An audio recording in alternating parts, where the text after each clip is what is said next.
René Drucker-Collin es uno de los más destacados representantes del quehacer científico nacional ante los ojos de México y el mundo. Tiene el grado doctor honoris causa por su destacada trayectoria académica y por los avances que su obra ha propiciado en el ámbito de las neurociencias.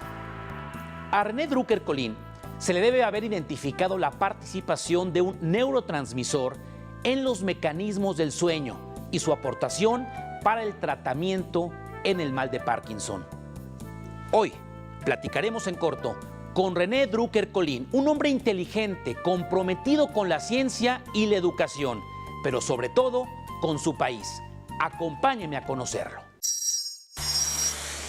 René Drucker-Collin nació el 15 de mayo de 1937 en la Ciudad de México. Es hijo único del matrimonio entre Margot Collin, originaria de Michoacán, y Eric Drucker, un cardiólogo de origen francés. Estudió la licenciatura de Psicología en la Universidad Nacional Autónoma de México e hizo su maestría en la Universidad del Norte de Illinois. Se desarrolló como asistente de investigación en el Departamento de Fisiología en la Escuela de Medicina de Saskatchewan, en Canadá. Fue profesor en la Facultad de Psicología de la UNAM y gracias a una beca se convirtió en profesor visitante del Departamento de Psicobiología en la Universidad de California. Drucker es miembro emérito e investigador nacional de excelencia del Sistema Nacional de Investigadores. Fue pionero en el estudio de la regulación del sueño y de esta forma puso a México en el mapa mundial en la neurobiología del sueño. Desarrolló su teoría excitostática para explicar el mecanismo de inicio y terminación del sueño, así como de los movimientos oculares rápidos o MOR y su función. También investigó aspectos pioneros de la enfermedad de Parkinson. Drucker fue presidente de la Academia Mexicana de Ciencias, secretario académico del Centro de Investigaciones en Fisiología Celular y jefe del Departamento de Neurociencias. Es coordinador de la investigación científica de la UNAM y pertenece al Consejo Consultivo de Ciencias de la Presidencia de la República. Recibió el Premio Nacional de Ciencias y Artes, el Premio Fundación Mexicana para la Salud, el Premio Miguel Otero al Mérito en Investigación Científica y el Premio a la Excelencia Médica, así como la condecoración Orden Andrés Bello, otorgada por el gobierno de Venezuela. La Universidad Autónoma Metropolitana, la UAM, y la Benemérita Universidad Autónoma de Puebla, la UAP, le dieron el nombramiento doctor honoris causa. Actualmente, René Drucker-Collin es el titular de la Secretaría de Ciencia, Tecnología e Innovación de la Ciudad de México. La ciencia es la palanca para el desarrollo, ¿no? Hoy día no hay otra actividad que pueda impulsar de manera tan importante el desarrollo económico y social de los países. Las aulas del Liceo Franco Mexicano fueron testigo del poco interés que mostraba en las materias escolares de educación básica y media superior. Sin embargo, hoy es un destacado científico. Su padre lo impulsó para continuar estudiando. Así, en 1958, ingresó a la UNAM, donde estudió la carrera de psicología. Y ahí conoció a Raúl Hernández Peón, un neurocientífico que se convirtió en su mentor. Con él, realizó su primer estudio para analizar si los animales tenían movimientos oculares. Luego de regresar de Estados Unidos, donde estudió una maestría en psicofisiología, Drucker-Collin comenzó a trabajar con Hernández Peón, quien le prometió enviarlo a estudiar el doctorado en la Universidad de California. El sueño no se concretó, ya que el maestro falleció en un accidente automovilístico cuando regresaba de Acapulco. Yo soy de aquí, de la Ciudad de México. Mi mamá era de Michoacán, mi papá era originario de Alsacia, Lorena, Francia. Es una bebé alemán, pero como mi papá era de la zona fronteriza entre Alemania y Francia, es como los Jones que viven en Ciudad Juárez y los Pérez o López que viven en San Diego. Mi padre era cardiólogo y yo tenía muy buena relación con mi padre y pues, me llevaba muy bien con él. Entonces, pues esa fue una parte importante de mi vida. Mi papá era buena onda. De hecho, mi papá impulsaba mucho que yo fuera deportista y le gustaba mucho que su hijo ganara torneos, y etcétera, etcétera, ¿no? Entonces, pues tenía una buena relación y entonces yo lo acompañaba mucho a visitar a pacientes y eso. O sea, tenía muy buena relación, ¿no? Entonces, y mi papá tenía una cosa muy buena. Tenía un altísimo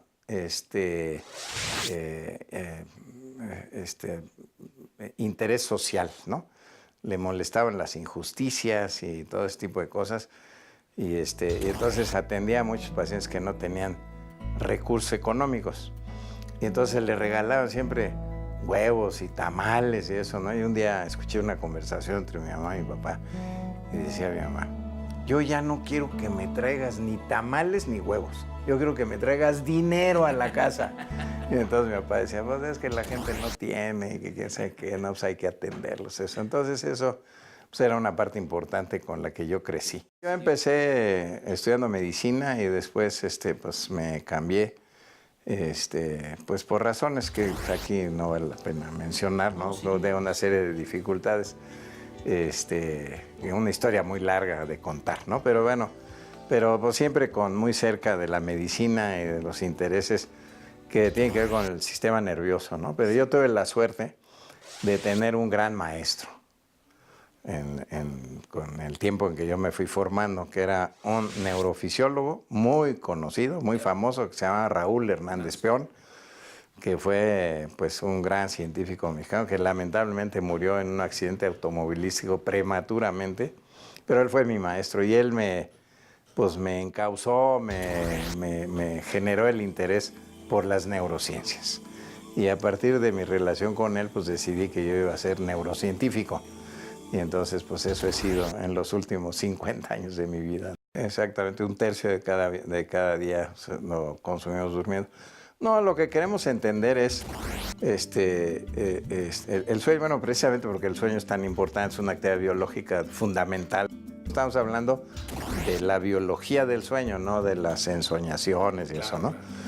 Y entonces yo empecé a trabajar con él precisamente en eso. Entonces él lo que buscaba era cuáles eran las sustancias químicas que estaban involucradas en la regulación del sueño, ¿no? Porque además el sueño, que es muy importante porque pues todos dormimos como un tercio de cada día y al cumplirse, eso quiere decir que al cumplir 60 años hemos dormido 20 años de nuestra vida, ¿no? Entonces es una actividad muy importante y pues hay que estudiar las funciones del sueño, por qué dormimos tanto, cuáles son además las patologías de sueño, que son muchas, y es un tema biológico muy importante, ¿no? Lamentablemente o afortunadamente, dependiendo de cómo lo veamos, en un tiempo se pensaba en una sola sustancia, el sueño, porque había antecedentes de unos investigadores franceses que mantuvieron privados de sueño a unos perros durante 8 días. Los paseaban por las calles de París. No los dejaban dormir. No los dejaban dormir. Y luego les extrajeron del líquido cefalorraquídeo de esos perros que no habían dormido, pues, una cantidad X que se la inyectaban a otros perros. Y entonces los perros inmediatamente caían dormidos. Entonces dijeron que debía de haber una sustancia que se fuera produciendo durante la vigilia que producía el sueño y que había que identificarla. Entonces, en ese tiempo estamos hablando de 1908, 1910, que en aquellos tiempos no había electroencefalografía, no existía. O sea, la capacidad de determinar si un animal estaba dormido o no, no existía en aquellos tiempos, porque la electroencefalografía se desarrolla por ahí de los años 30, ¿no? Pero bueno, estos experimentos sugirieron que algo se producía durante el sueño y había que identificarlo, ¿no? Entonces, eso creó con el tiempo una línea de trabajo para tratar de identificar precisamente qué sustancias tienen que ver con el sueño, que eso hubiera podido ayudar mucho al desarrollo de medicamentos para el insomnio y ese tipo de cosas, ¿no? Pero el problema es que con el tiempo pues, aparecieron demasiadas sustancias. Entonces hay un montón de sustancias y la determinación de cómo interactúan entre ellas es muy complejo el día de hoy y cada vez es más complejo y por lo tanto todavía hoy día no se entiende bien. Hoy día digamos, en relación a las patologías del sueño, se han descrito alrededor de 80 diferentes patologías de sueño. Yo creo que las neurociencias realmente empezaban como una disciplina, ¿no? Se creó el Centro de Investigaciones Cerebrales en la Universidad de California por una gente muy importante, y ahí invitaron a Hernán Sion a que fuera, ¿no? Y entonces pues lo invitaron a varios de diferentes nacionalidades, y a él le tocó ser invitado, ¿no? Entonces él era una persona muy conocida y reconocida, ¿no? Y entonces yo, pues la verdad estoy muy agradecido con él, porque bueno, pues fui su alumno, y la verdad muy importante porque él era una persona que hacía, pero también dejaba hacer, ¿no? Y entonces uno aprende haciendo, que eso es muy importante, ¿no? Porque me decía, a ver, Drucker, yo quiero que hagamos estos experimentos, ahí están los elementos que necesitas para hacerlo, a darle, ¿no? Y entonces uno tenía que, pues, resolver los problemas a los que uno se enfrentaba, ¿no? Y eso me ha servido también porque yo así funciono con mis alumnos, ¿no? Les digo, a ver, hay que hacer, este es el problema que queremos estudiar, ¿no? Estas son las hipótesis, a ver, ahí está el proyecto, ahora desarróllenlo. Y eso te permite, pues, desarrollarte a ti mismo, porque si yo nada más estoy viendo lo que hace mi maestro, pues no voy a aprender nada, ¿no? Ha publicado 200 artículos científicos, de los que se tienen registrados de 2.500 citas, por lo que se considera el científico mexicano con más obra citada.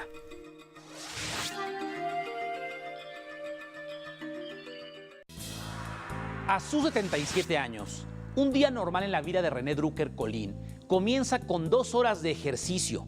Luego acude al laboratorio de fisiología celular en la UNAM y más tarde atiende en la Secretaría de Ciencia, Tecnología e Innovación de la Ciudad de México. René Drucker es un hombre intenso, pionero y visionario. Es también un destacado divulgador de la ciencia. Bueno, yo empecé realmente cuando era coordinador de la investigación científica en la UNAM, durante la rectoría de Juan Ramón. Juan Ramón me nombró coordinador de ciencia, y ahí empecé a hacer las pequeñas dosis de ciencia, porque dije, bueno, pues hay que tratar de impulsar la divulgación de la ciencia. Pues es una gran institución la UNAM, ¿no? Yo ingresé como investigador del Instituto de Biología cuando se creó un nuevo departamento que se llama Departamento de Biología Experimental del Instituto de Biología en los años 70, a principios de los 70. Y después ese departamento se convirtió en un centro de investigación, y luego en el Instituto de Fisiología Celular, lugar donde pues he estado, he transitado toda la vida. Luego fui ahí en ese instituto, jefe del Departamento de Neurociencias durante algún tiempo, y luego fui jefe del Departamento de Fisiología de la Facultad de Medicina, siendo siempre investigador del Instituto de Fisiología.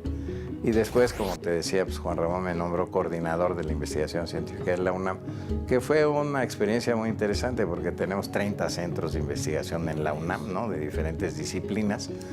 Y pues es una tarea, pues, muy agradable, porque pues estás impulsando, pues, una actividad que yo considero, pues, es de las más importantes para el país, ¿no? Y la UNAM es una gran institución, y pues lo que se trata es de impulsarla cada vez mejor. Y terminando de ser coordinador, me nombraron director de divulgación de la ciencia, y parte de las actividades de esa dirección es el Museo de Ciencias Universo, ¿no? Y entonces durante mi gestión, pues, procuré renovar el museo, e hicimos algunos cambios en el museo, y la verdad que, pues, han sido muy exitosos. Y pues también fue una experiencia muy interesante esta dirección de divulgación de la ciencia. Y ahora pues pues ahora estamos aquí. Tenemos una brecha tecnológica enorme entre México y otros países, ¿no? Pero pues yo creo que se ha avanzado bastante en México, ¿no? Hay que decirlo. Yo creo que la gente los científicos mexicanos son de muy buena calidad en general. Son muy bien aceptados en muchos lugares, y de hecho, lamentablemente, hay muchísimos mexicanos en el extranjero trabajando en los laboratorios, ¿no? Yo acabo de estar en Alemania ahora en estos centros de investigación, los Max Planck, y me quedé con la boca abierta enterándome que hay 109 mexicanos trabajando en los centros Max Planck, que en el fondo está bien para ellos, pero pues deberían estar en México, ¿no? Entonces, hay una importante fuga de mexicanos que van a laborar en diferentes instituciones de investigación en el mundo. Y yo creo que es una falla de nuestro sistema, ¿no? O sea, invertimos mucho dinero en la preparación de jóvenes, los mandamos al extranjero, pero luego no los traemos de regreso porque no existen suficientes plazas para que puedan acomodar, ¿no? Entonces eso es un gravísimo problema que tiene la ciencia mexicana, ¿no?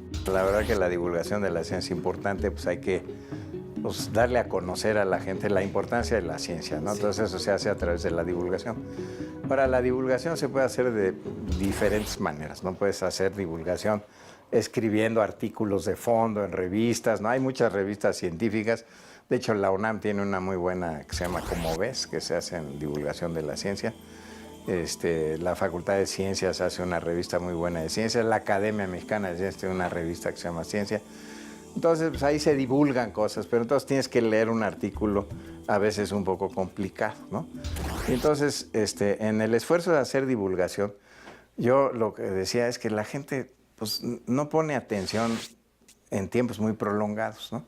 ¿Por qué no busco una manera de dar un mensaje muy breve sobre un tema científico, o sea, un descubrimiento que se haya hecho, para que la gente entienda que la ciencia es no solamente útil, sino que aprendes cosas cuando se hacen experimentos y tienes una conclusión y que además es divertida, ¿no? Y hay muchos ámbitos de la ciencia, muchas disciplinas que se pueden tocar, ¿no? Y entonces empezamos a hacer hace ya 12 años por ahí, estas pequeñas dosis de ciencia que pasamos, como tú dijiste, primero en Radio UNAM, luego pasaron Radio 1000 y luego pues López Dóriga me hizo el favor de pasarlas, ahora pasan todos los días ahí con su noticiero y luego empezamos a hacer en la televisión con unas caricaturas y eso, y han sido exitosas. Yo creo que más que nada, como te decía también, es por la brevedad, ¿no? O sea, son cápsulas muy breves, entonces la gente pues no tiene que poner atención a algo complicado durante mucho tiempo y entonces han sido pues útiles, a la gente le gusta. Puedes hacerlo por internet o puedes hacerlo en programas de radio. También he hecho programas de radio y televisión que duran media hora, pero pues, mucha gente pues, luego le cambia, ¿no? Porque son temas a veces un poco complejos y además son temas que en realidad son pues como endogámicos, ¿no? Nos interesa a nosotros mismos, ¿no? Porque estos programas de ciencia pues tratan de demostrar que la ciencia es muy importante, ¿no? Y bueno, ¿a cuánta gente le parece importante divulgar la ciencia para mostrar que es importante la ciencia? Pues hay muy poca gente. Y lamentablemente, pues en México las universidades privadas pues no han hecho el esfuerzo que podrían hacer para hacer ciencia también, ¿no? Y de hecho, el Sistema Nacional de Investigadores tiene muy pocos científicos que provienen de universidades privadas, ¿no? Y yo creo que ese es un hoyo que tenemos en el país, porque pues ellos también pueden contribuir al desarrollo científico del país, ¿no? Como se hace en algunos países, bueno, en particular en Estados Unidos, donde la gran mayoría de las universidades son privadas, ¿no? O sea, son Harvard, Yale, Princeton, Stanford, etcétera, pues son todas universidades privadas, ¿no? Entonces, bueno, pues yo creo que es algo con lo cual hay que contender. Es muy difícil convencer a las universidades privadas pues, que le metan dinero a esto, no es un problema económico. Y pues no hay, digamos, esa cultura y esa orientación, ¿no? En México hay un déficit lamentable, histórico, ¿no? No hemos pasado nunca del 0.4% del Producto Interno Bruto en ciencia, ¿no? Aunque hay una ley que se promulgó en el 2002 o 2001 que dice que el Estado está obligado a invertir el 1% mínimamente en ciencia y tecnología, pero pues estamos muy lejos de llegar a eso. Pero también hay que decir una cosa, ¿no? Que si bien es cierto que, primero, la ciencia es cara y que el dinero es imprescindible para hacer ciencia. Además, todo cuesta en este mundo. O sea, lo que sea que hagas, todo tiene un costo, ¿no? No todo es dinero. O sea, lo que no hay en nuestro país es una política pública, una política de Estado en relación a la ciencia, ¿no? O sea, que se vea a la ciencia como un instrumento para el desarrollo y que realmente se lleven a cabo programas, ¿no? Y entonces, finalmente también, pues ahí hay pues, relación con la innovación, ¿no? Pues la ciencia tiene mucho que ver con el desarrollo tecnológico y luego con la innovación, ¿no? Y México, pues es uno de los países que menos innovación hace. Como científico, a René Drucker Colín le ocupan temas como la fisiología del sueño y los trasplantes en procesos neurodegenerativos. Pero en su nueva responsabilidad debe ocuparse en el desarrollo de la ciencia y la tecnología.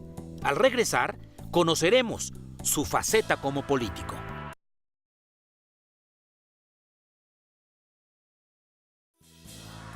Para los que lo conocen, su peculiar personalidad resulta cautivadora y hasta divertida.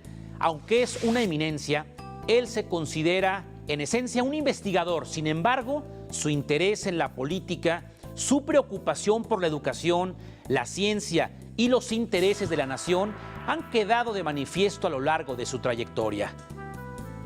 Como titular de la Secretaría de Ciencia, Tecnología e Innovación del Distrito Federal, René Drucker tiene la responsabilidad de impulsar el desarrollo de la ciencia para contribuir en la solución de algunos problemas que aquejan a la ciudad.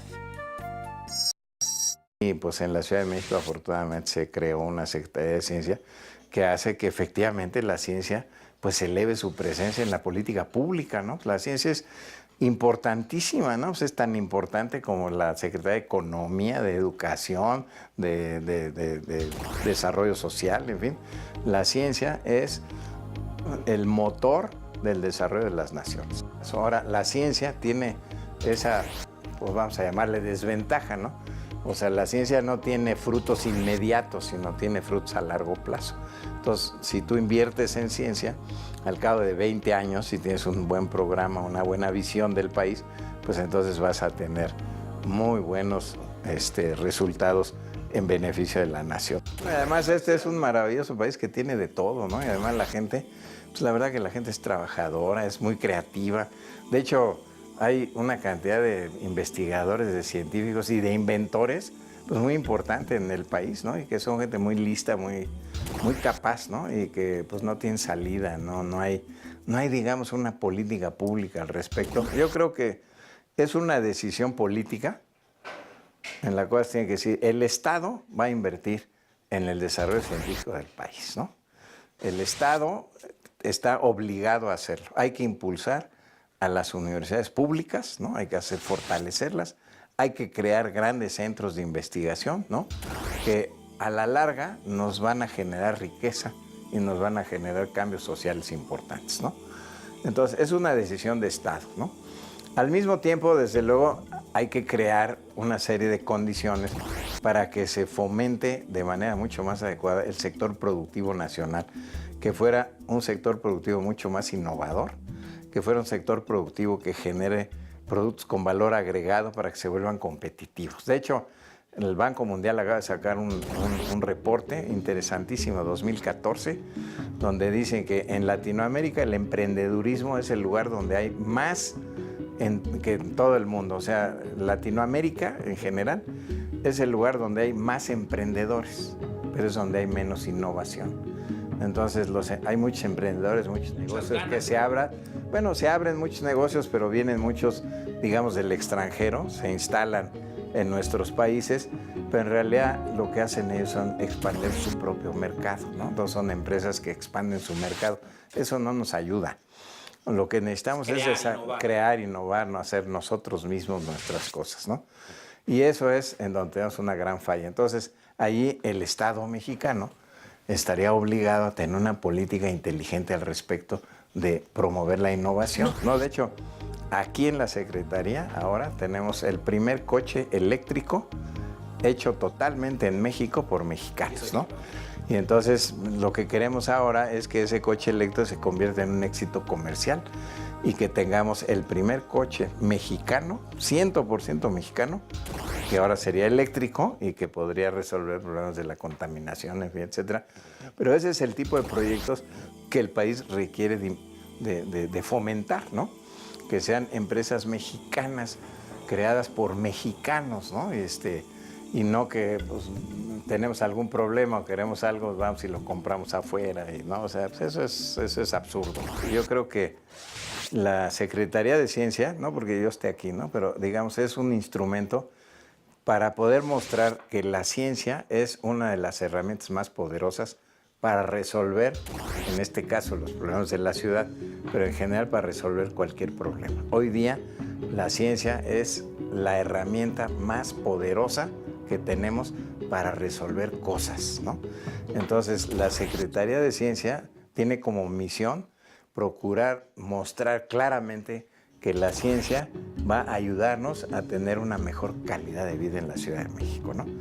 Y yo creo que eso no lo puede realmente comprender y hacer más que una gente que esté metida en la ciencia. Entonces es muy importante que el secretario de Ciencia y Tecnología sea un científico. No quiere decir que sea yo el que tiene que estar ahí, pero tiene que ser un científico que entienda el valor de la ciencia para la sociedad mexicana. René Drucker Colín es un hombre con gran inteligencia y debido a su amplia trayectoria es un mexicano reconocido internacionalmente. Cuando se piensa en el avance de la psicofisiología, no se puede dejar de citar la importancia de este científico mexicano en nuestros días. Yo le agradezco su atención y lo invito para que nos acompañe en la próxima emisión, donde conoceremos aquí en corto a otro mexicano que está moviendo a México hacia el desarrollo.